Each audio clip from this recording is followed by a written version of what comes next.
Coach? Yes, appreciate it, Brian. Yeah, 10th season of Mountaineer Golf. Pretty excited to get it started, but it's been a wild ride since we first got started. I think 2015, 16 season was our first year, and just you kind of put your head down, go to work, and then you look back, you're like, wow, it's really been we're starting 10th year, so pretty crazy. And last year was very exciting, at least at the end. Getting to play well at our home tournament, kind of keeping the momentum going at Big 12s and then regionals and on to nationals. So it was a very exciting year, and hopefully can build off of that for this season. I did want to mention a couple, I guess, staff upgrades for us. Coach Kors, who was our assistant last year, assistant coach, who we gave him a new additional title this year, director of player development, as well as our assistant coach. I think Coach Kors has done a phenomenal job helping develop our guys and bring the right, mindset to our program. So excited to keep working with him and learn from him and keep getting better.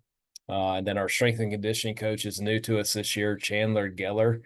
And I think from the first workout, really set the a new mindset, a new tone, new work ethic, new accountability in the weight room. So really excited to keep working with Chandler.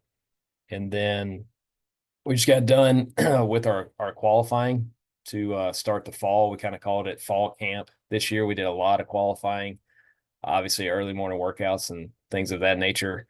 And to be honest, qualifying did not go great. I don't think we played our best. It was kind of as we say, like a pillow fight to see who wanted to go. You'd rather see a lot better play, a lot, under par rounds or even par rounds, but kind of struggled, which is not great leading into the first tournament, but hopefully the guys respond and, play well. I will say the bright thing is our freshmen have played well. We have two in the lineup and one almost made it in the lineup. So excited about them. And yeah, just ready to go to Minnesota, one of my favorite tournaments. Good field. I think Baylor and Georgia Southern, New Mexico, Iowa, who had a bunch of guys in the USAM competing, will be there. So it's going to be a test right off the bat. So looking forward to going up there. Okay, thanks, Coach. We'll open up the questions. Please use the raised hand feature.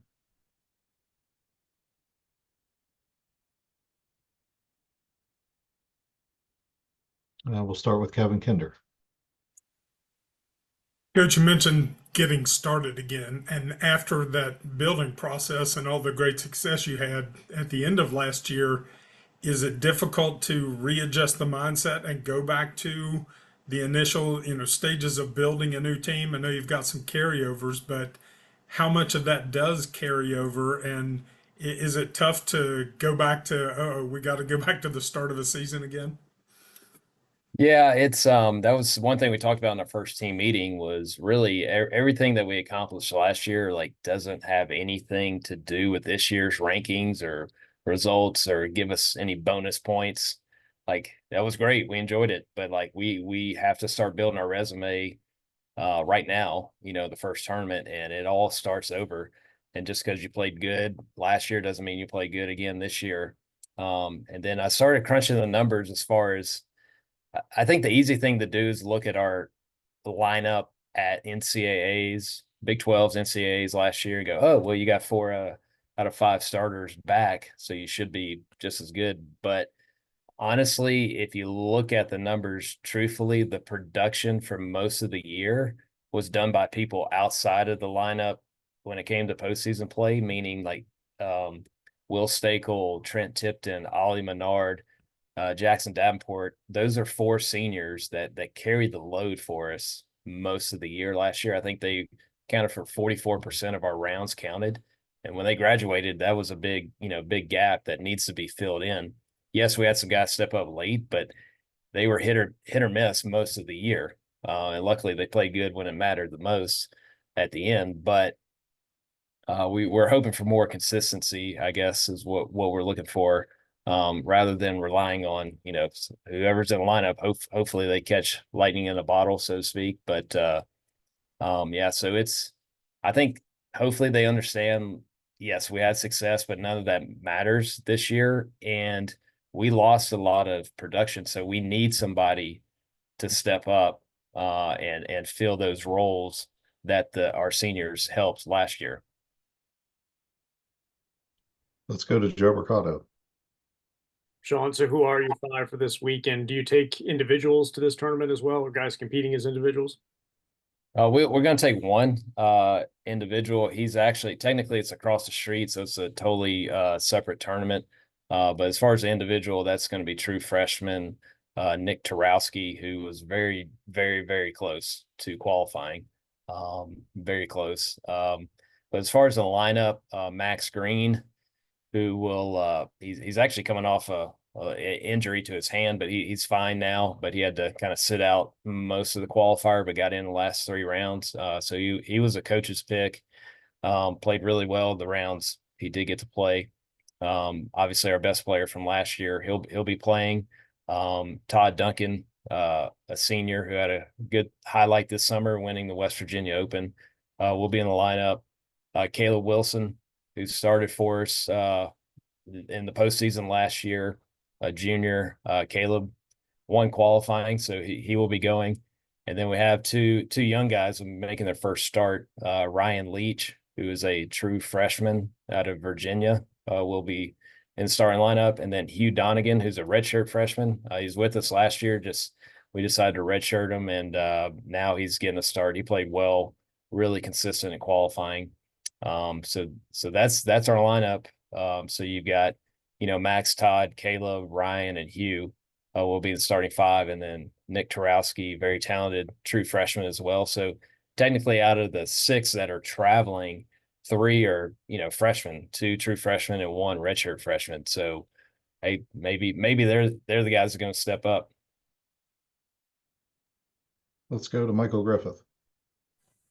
Hey, thanks. Hey, Coach. Obviously, you said everybody knows each season is individual, each season is new, no matter what happened last year. But what is one thing that you think you learned individually or your team learned altogether that you really wanted to maybe bring back this year, kind of bring to a message to your freshmen or anything like that?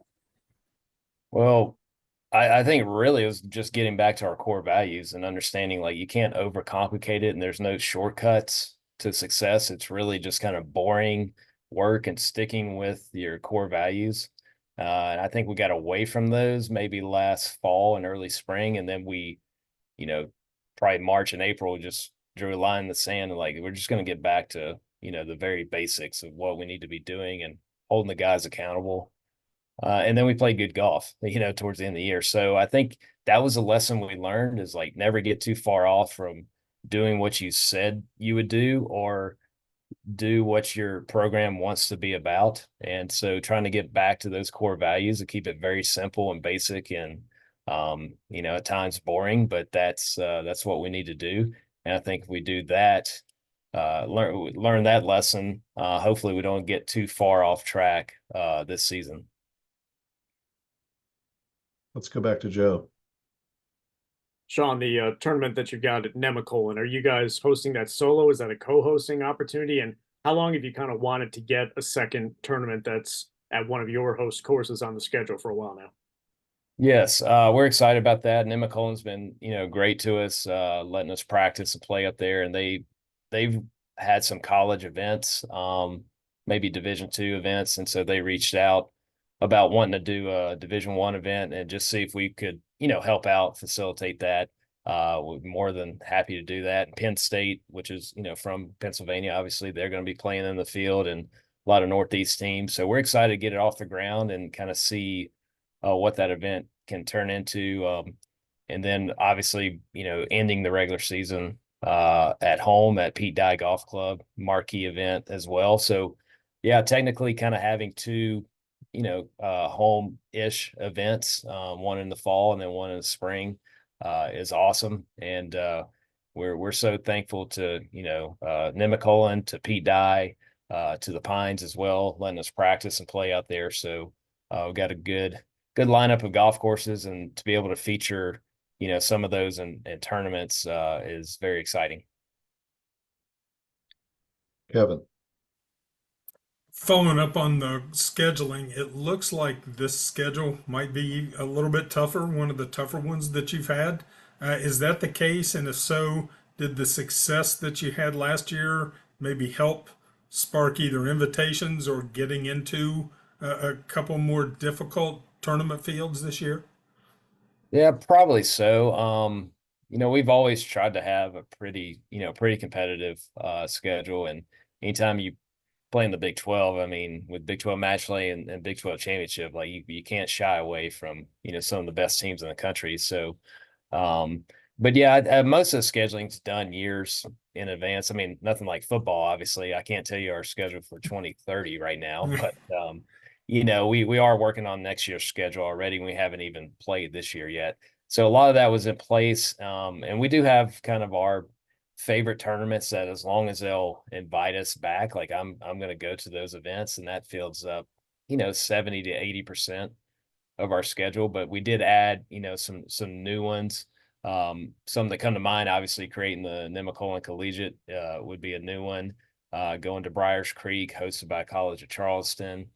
Going back to Las Vegas in February, and then the Johnny O hosted down at Sea Island Resort, and then the Bahamas as well. So a very good schedule, very exciting schedule. It's going to be tough, but it's that's what we're trying to prepare for. I mean, Big 12s weren't easy last year. Regionals were not easy, and nationals were not easy. So you gotta get ready to play really good competition on really difficult golf courses. And then on a completely different tangent, NCAA in increasing allowable scholarships across all sports potentially for next year. I think men's golf goes from 4.5 to 9.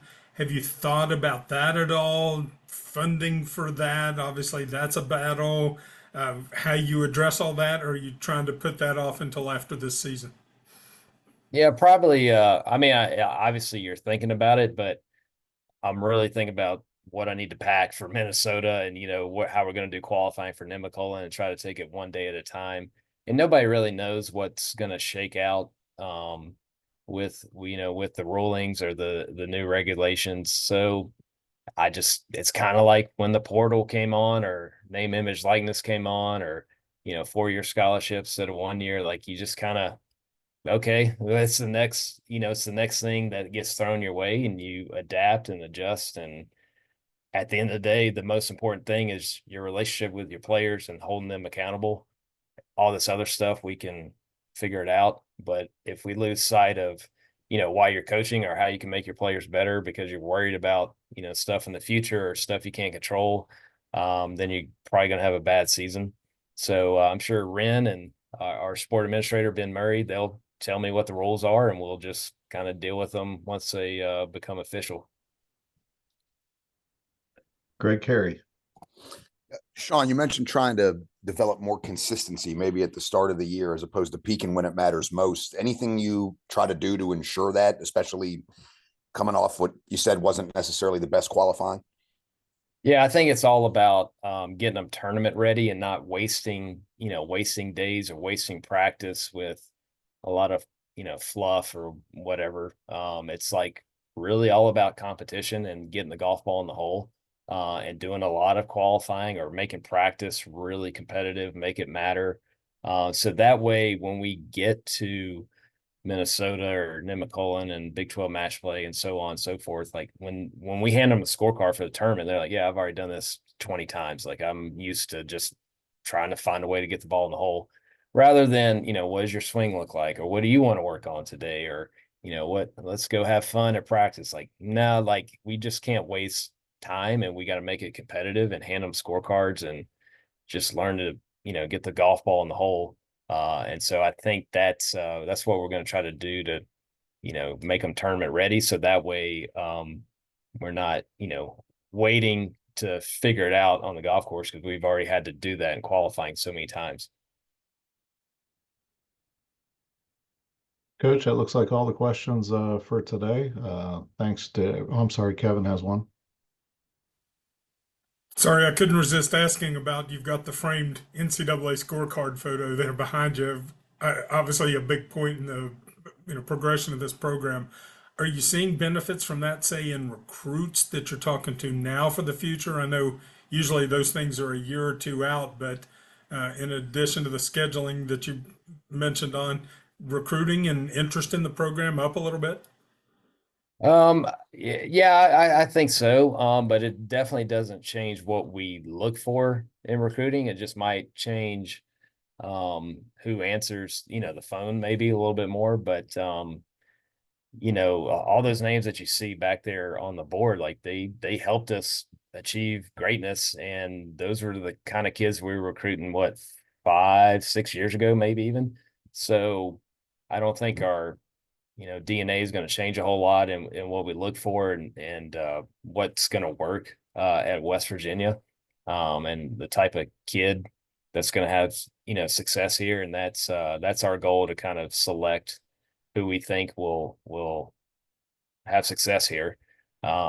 It's great. Yeah, it's a lot more people who noticed us, and talk about our program, like what a great job we've done and stuff. But it's like, still got to get the right you still got to get the right fit. And the moment you start chasing rankings, or whatever, highly ranked recruits, rather than who you should be getting, then it's all going to fall apart, really. So it's just our job to kind of make sure we get the right kid. And if it doesn't work out, at least you can sleep at night knowing, like, you try to do it your way, do it the right way. If it doesn't work out, then hey, I tried. But like, not getting too far away from, like, the kids that aren't, their names are on this board here for a reason. So trying to get those guys.